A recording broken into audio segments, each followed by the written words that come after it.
William Collins and Argo present Little Women, written by Louisa May Alcott, read by Glenda Jackson.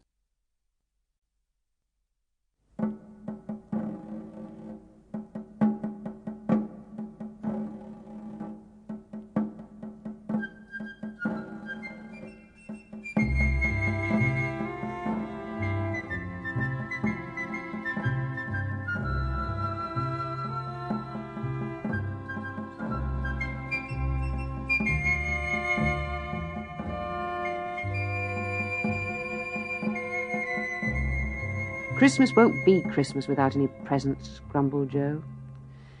It's so dreadful to be poor, sighed Meg. I don't think it's fair for some girls to have plenty of pretty things and other girls nothing at all, added little Amy. We've got father and mother and each other, said Beth contentedly. The four young faces brightened at the cheerful words, but darkened again as Joe said sadly, We haven't got father, and shall not have him for a long time.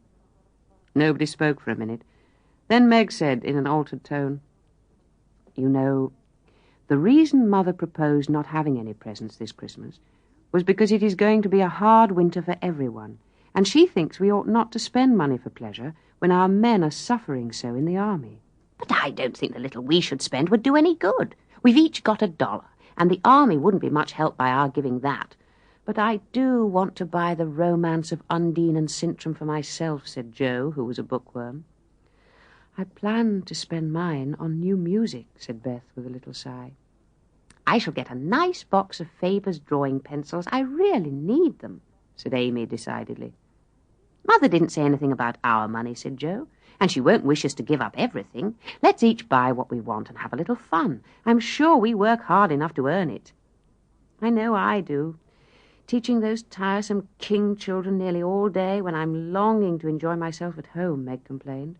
You don't have half such a hard time as I do, said Joe.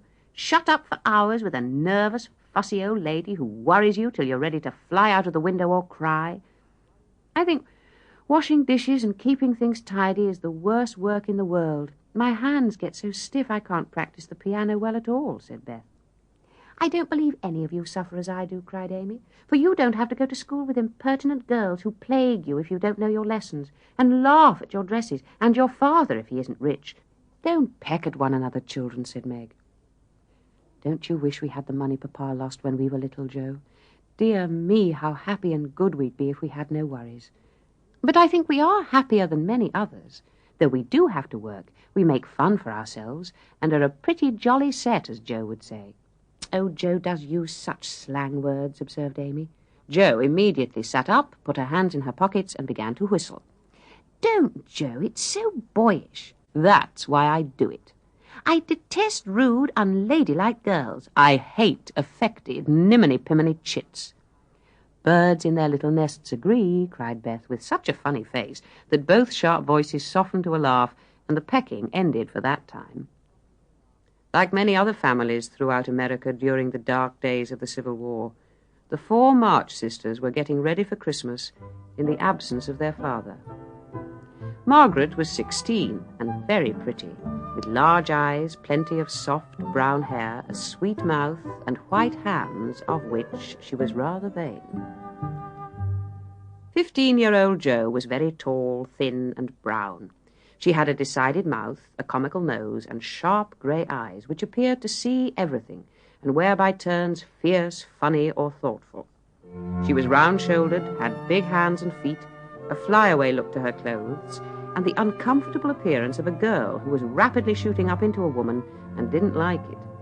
Her long, thick hair was her one beauty.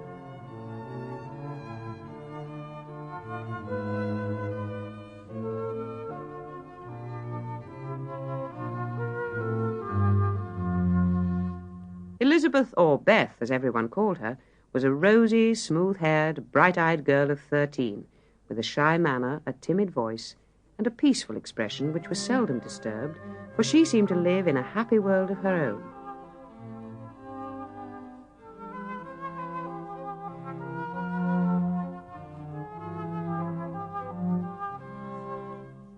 Amy, the youngest, was a regular snow maiden, with blue eyes. Sample complete. Ready to continue?